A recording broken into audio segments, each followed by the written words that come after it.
Narmada యశాల audio సిరీస్కి స్వాగతం. నేను మీ నర్మద. నేను రాసి మీకు వినిపిస్తున్న భార్యాభర్తల hot touching love story agreement marriage భాగం 76. దీనికంతటికీ కారణం నువ్వు, మీ ఆయన అర్జున్. లేదంటే ఇంత మంచి ఆలోచన మా వారికి వచ్చేది కాదు. ఈరోజు ఇలా నేను బొటిక్ స్టార్ట్ చేయడానికి డబ్బు సమకూరేది కాదు. అందుకు మీ ఇద్దరికి ఎన్నిసార్లు ధన్యవాదాలు చెప్పుకున్నా తక్కువే అవుతుంది. ఎమోషనల్ అయ్యింది హిమజ. అవని చిన్నగా నవ్వేసి, ఎలా అయితే ఏంటి, నీ అభిరుచికి అనుగుణంగా చెయ్యాలి అనుకున్న పనిని చెయ్యబోతున్నావు. అందుకు సంతోషంగా ఉంది.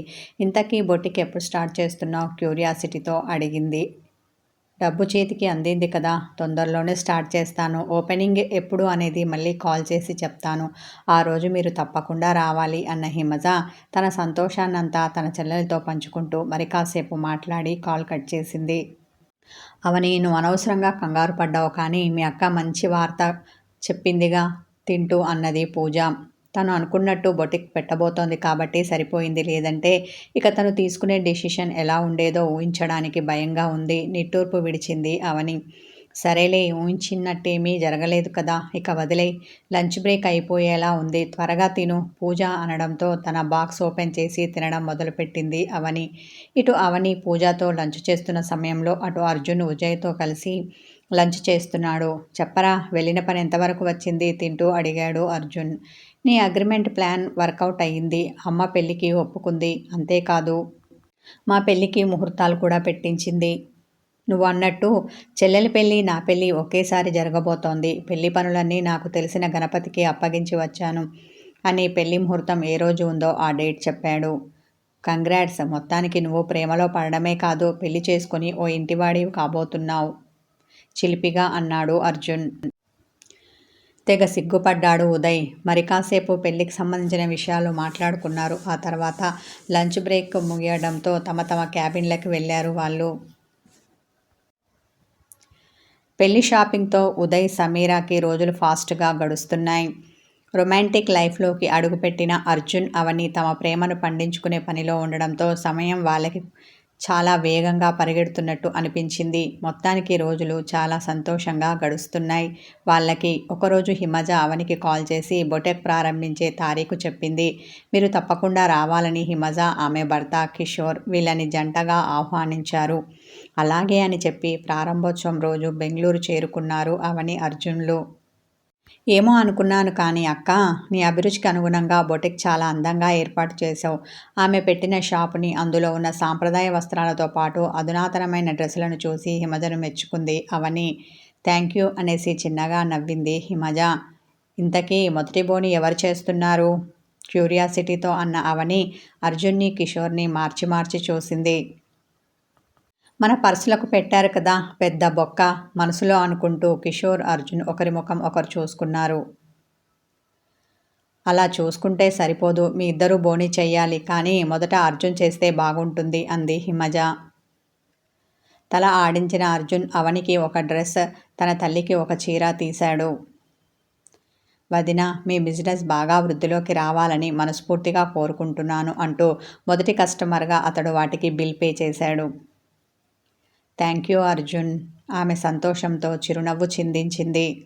బావగారు, మీరు కూడా అక్క కోసం ఏదైనా కొనండి అన్నది అవని. తప్పదా అన్నట్టు హిమజని చూశాడు కిషోర్. ప్లీజ్, ఆమె క్యూట్గా ముఖం పెట్టింది.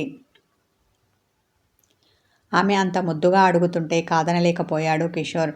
అర్జున్ లాగా తన తల్లికి చీరని, హిమజకి డ్రెస్ని తీసుకొని వాటికి బిల్ పే చేశాడు. అక్క, ఇక మేం బయలుదేరుతాం అన్నది అవని. అదేమిటే, ఉదయం అనగా వచ్చారు, అప్పుడే వెళ్తానని అంటున్నారు? ఓ 2 రోజులు ఉండి వెళ్ళండి ప్రాధేయపడింది హిమజ. మాకు ఉండాలని ఉంది, కానీ అక్క, అర్జున్ ఫ్రెండ్ ఉదయ్ ఉన్నాడు కదా, అతని పెళ్ళి ఉంది, మళ్ళీ లీవులు పెట్టాలి కదా, అందుకని ఇప్పుడు ఉండలేము. మమ్మల్ని వెళ్ళనివ్వు, మరోసారి వచ్చినప్పుడు తప్పకుండా ఉంటాం అన్నది ఆమె. అలాగే అని తల ఆడించిన హిమజ, అవని, మీరు వీలు చూసుకొని మరోసారి తప్పకుండా రావాలి సుమా అని వాళ్ళ దగ్గర మాట తీసుకుంది. కిషోర్ వాళ్ళని దగ్గరుండి ట్రైన్ ఎక్కించాడు. మీ అక్క అసాధ్యురాలు, మొత్తానికి అనుకున్నది సాధించింది ట్రైన్ ఎక్కిన తర్వాత అవనితో అన్నాడు అర్జున్. మరి ఏమనుకుంటున్నావు? మేము తలుచుకుంటే ఏమైనా చేయగలం, ఎంతటి కష్టాన్నైనా భరించగలం, ఎలాంటి విజయ శిఖరాలనైనా అధిరోహించగలం గర్వంగా చెప్పింది అవని. అవునవును, అందుకేగా మేం మీ చేతుల్లో అప్పడమవుతున్నాం. మీరు మనసులో ఏదో పెట్టుకొని ఏదో అంటున్నారు అన్నది ఆమె. మీ ఆడవాళ్ళలాగా మాకు చేత కాదు, అందుకేగా మహిళలు భర్త చేతుల్లో బలి అవుతున్నారు. అవునా? కళ్ళు చిన్నవి చేసి అవనిని చూశాడు అర్జున్. కాదా మరి? ముఖం గండుగా పెట్టింది ఆమె.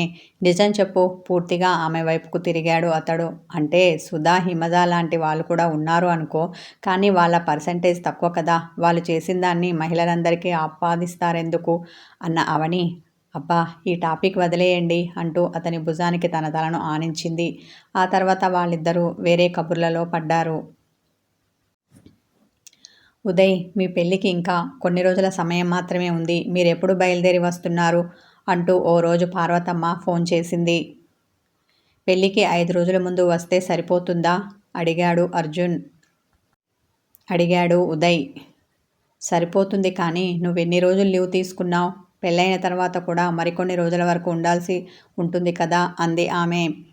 మినిమం 10 రోజులు లీవ్ తీసుకుందాం అనుకుంటున్నాను. సరిపోవు అంటే 2 వారాలు తీసుకోగలను, అంతకు మించి అంటే కుదరదు అన్నాడు ఉదయ్. అయితే 2 వారాలు తీసుకో. నువ్వు మళ్ళీ మళ్ళీ సెలవులు పెట్టే రకం కాదు. పెళ్ళి తర్వాత కార్యక్రమాలతో కలిపి ఎంత లేదన్నా ఓ 10 రోజులు పడుతుంది. ఆ తర్వాత హనీమూన్ అంటూ పెళ్ళైన కొత్త జంటలు వెళ్తూ ఉంటారు కదా, అది కూడా వెళ్ళివద్దు కానీ అన్నది పార్వతమ్మ. మా అమ్మకి ఎంత ముందు చూపు, మురిపెంగా అనుకున్న ఉదయ్ అలాగే అమ్మ అని మరి కాసేపు పెళ్లి విషయాలు మాట్లాడి కాల్ కట్ చేయబోతుంటే, ఉదయ్ ఒక్క నిమిషం అంది ఆమె. ఏంటమ్మా అన్నాడు అతడు. మీరు పెళ్లికి ముందు అగ్రిమెంట్ రాసుకుంటామన్నారు కదా, అదేదో రాసుకున్నారా ఆరగా అడిగింది ఆమె. బాబోయ్, ఈ విషయమే మర్చిపోయాను అనుకున్న ఉదయ్ అదే పనిలో ఉన్నాను అమ్మా, అయిపోగానే నీకు ఫోన్ చేసి చెప్తాను అన్నాడు. అదేదో త్వరగా కానివ్వు, అగ్రిమెంట్ అయితే కానీ నాకు మనశ్శాంతి ఉండదు అన్న పార్వతమ్మ కాల్ కట్ చేసింది. బాబోయ్, అమ్మ ఈ విషయంలో చాలా స్ట్రిక్ట్గా ఉంది. అగ్రిమెంట్ రాసుకుని ఆ పేపర్లు చూపిస్తే కానీ మా పెళ్ళి జరగనిచ్చేలా లేదు అనుకున్న ఉదయ్ అర్జున్ ఎవరితో అయితే అగ్రిమెంట్ రాయించుకున్నాడో ఆ లాయర్తో రాయించాలి అనుకున్నాడు. ఆఫీస్కి రాగానే ఇదే విషయం అర్జున్తో అన్నాడు. అలాగే, నేను కాల్ చేసి లాయర్ గారి అపాయింట్మెంట్ తీసుకుంటాను, సాయంకాలం వెళ్దాం అన్నాడు అర్జున్. వెంటనే ఆ లాయర్కి కాల్ చేశాడు. నాకు ఈరోజు కుదరదు, వేరే పనితో బిజీగా ఉన్నాను, రేపు ఎలాగూ సండే కదా, రేపు నా ఆఫీస్కి రండి అన్నారు ఆ లాయర్ గారు. అదే విషయం ఉదయ్కి చెప్పాడు అర్జున్. అలాగేనని తల ఆడించాడు ఉదయ్. మరుసటి రోజు ఉదయం అర్జున్ రెడీ అయ్యి బయలుదేరుతుంటే ఎక్కడికి అడిగింది అవని. లాయర్ దగ్గరికి పొడిగా చెప్పాడు అతడు. ఆమెకు విషయం అర్థమైంది. నేను వస్తాను, ప్లీజ్ నన్ను తీసుకెళ్ళు అంది. సరే పద. ఆమెతో పాటు బయలుదేరి లాయర్ దగ్గరికి వచ్చాడు. వీళ్ళు వచ్చేసరికి ఉదయ్, సమీర ఇద్దరు అక్కడ ఉన్నారు, కానీ ఇంకా లాయర్ గారు రాలేదు. ఆన్ ద వేలో ఉన్నారని అసిస్టెంట్ చెప్పాడు. అతని కోసం వెయిట్ చేస్తూ కూర్చున్నారు వాళ్ళు. కాసేపటికి అతను వచ్చాడు. రాగానే విషయం ఏంటని సూటిగా అడిగాడు. సార్, వీళ్ళు అలిమోని అగ్రిమెంట్ రాసుకోవాలి అనుకుంటున్నారు అన్నాడు అర్జున్. ఓ, వీళ్ళు కూడా నీలాగేనా? అనుమానంతో ఉదయ్, సమీరాలను చూశాడు అతడు. ఉదయ్ని ఇంతకు ముందు చూసినట్టు అనిపించింది. మీరు? ప్రశ్నార్థకంగా చూశాడు అతడు. నేను ఇంతకుముందు మిమ్మల్ని మీ ఇంటి దగ్గర కలిశాను సార్. ఈ అర్జున్ అగ్రిమెంట్ పేపర్స్ తీసుకెళ్ళడానికి వచ్చాను అనగానే గుర్తొచ్చింది చిన్నగా నవ్వాడు లాయర్. అసలు మీరు ఇలాంటి అగ్రిమెంట్ ఎందుకు చేసుకోవాలి అనుకుంటున్నారు?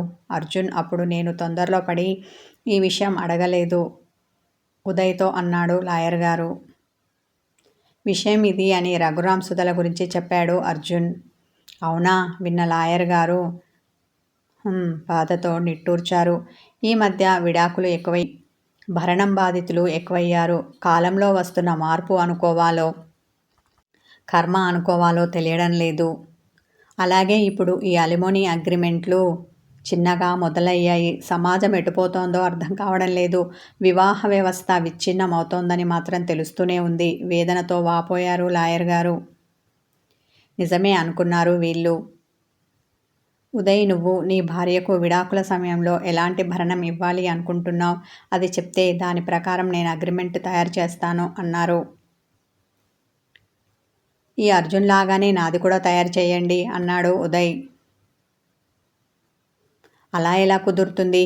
మీ ఇద్దరూ వేరు, మీ జీవన ప్రమాణాలు వేరు, స్థితిగతులు వేరు కదా. అందుకని నువ్వేం ఇవ్వాలనుకుంటున్నావో, ఏ రకం భరణం ఎంపిక చేసుకోవాలి అనుకుంటున్నావో అది చెప్పు అన్నారు లాయర్ గారు. ఇందులో రకాలు కూడా ఉన్నాయా? ఆశ్చర్యపోయింది సమీర. అవునని తల ఆడించారు లాయర్ గారు. ముందు భరణం అంటే ఏమిటో అది చెప్పండి. నాకు దీని గురించి బొత్తిగా అవగాహన లేదు.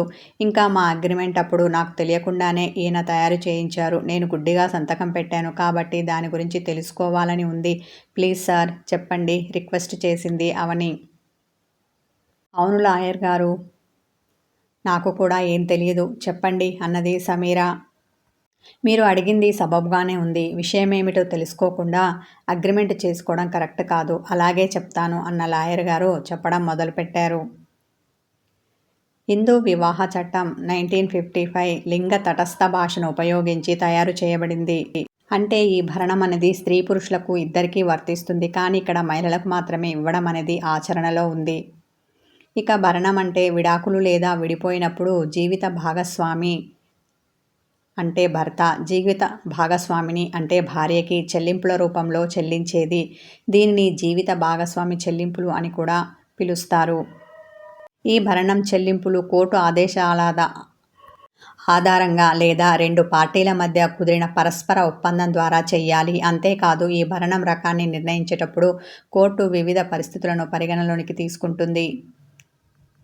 మొదటిది భార్యాభర్తల యాజమాన్యంలోని ఆస్తులు మరియు ఇతర ఆస్తులు. రెండవది భార్య మరియు భర్త సంపాదించిన ఆదాయ వనరులు.